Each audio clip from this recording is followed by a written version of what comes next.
म्हणजे परवा मध्यरात्री अचानक दिल्लीवारी केली आणि त्यांची दिल्लीवारी खूप चर्चेत यासाठी आहे, तुम्ही ट्विटही केलेत त्यावर, तर काय नेमकं तुम्हाला म्हणायचंय उपमुख्यमंत्र्यांच्या या दिल्लीवारीविषयी?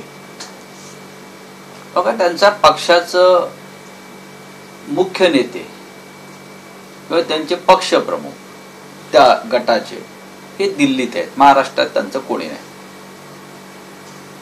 किंवा गुजरातला आहे.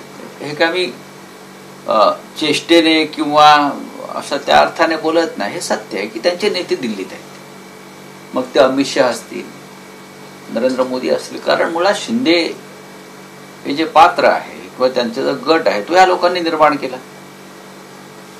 त्यांचे आदेश त्यांना पाळावेच लागतात. ते काय शिवसेना प्रमुखांच्या समाधीस्थळी जाऊन कौल लावत नाहीत की आता काय करायचं.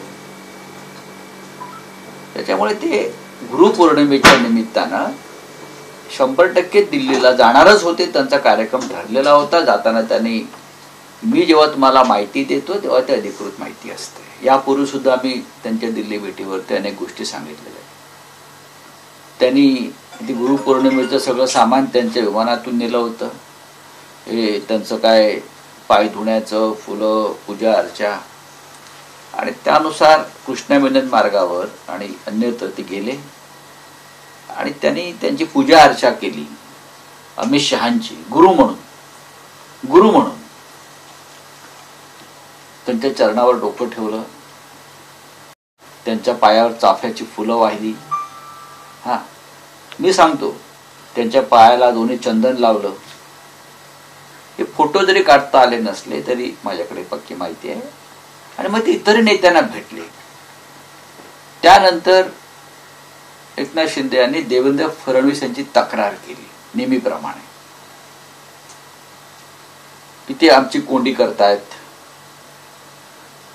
ते आम्हाला काम करू देत नाहीत, ते आम्हाला अडचणीत आणतायत, आमच्या आमदारांच्या चौकशा लावल्यात, अशा प्रकारच्या तक्रारीचा सूर होता.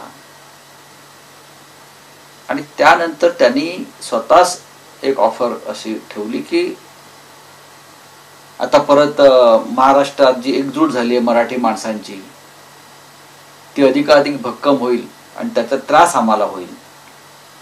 काही करून ही एकजूट जी होते आहे त्याच्यामध्ये आपल्याला लक्ष घालावं लागेल तुम्हाला, आणि हे मराठी माणसाची एकजूट कशी तोडता येईल, ती तुटली नाही तर राजकीय दृष्ट्या आपल्याला फार मोठं नुकसान होईल. याच्यावर दोघांनी चर्चा केली. ह्याच्यावरती अमित शहानी विचारलं, फिर शिंदेजी क्या आपके मन में क्या है?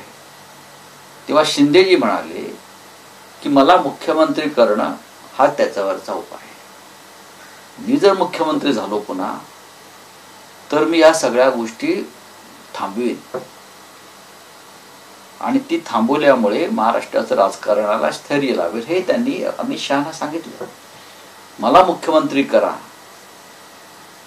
आणि परत अमित शहा म्हटले की अब मुख्यमंत्री तो बीजेपी का ही होगा. त्याच्यावर त्यांनी सांगितलं की मी माझ्या गटासह पूर्णपणे भारतीय जनता पक्षामध्ये विलीन व्हायला तयार आहे.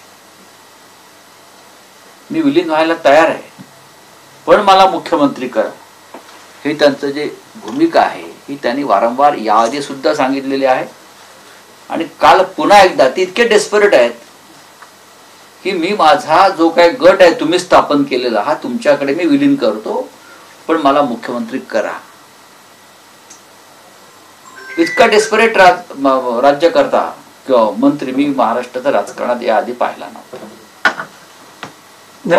वारंवार दिल्लीत जाणं, दिल्ली पुढे नाक घासणं, हे प्रकार आधी झालेले आहे.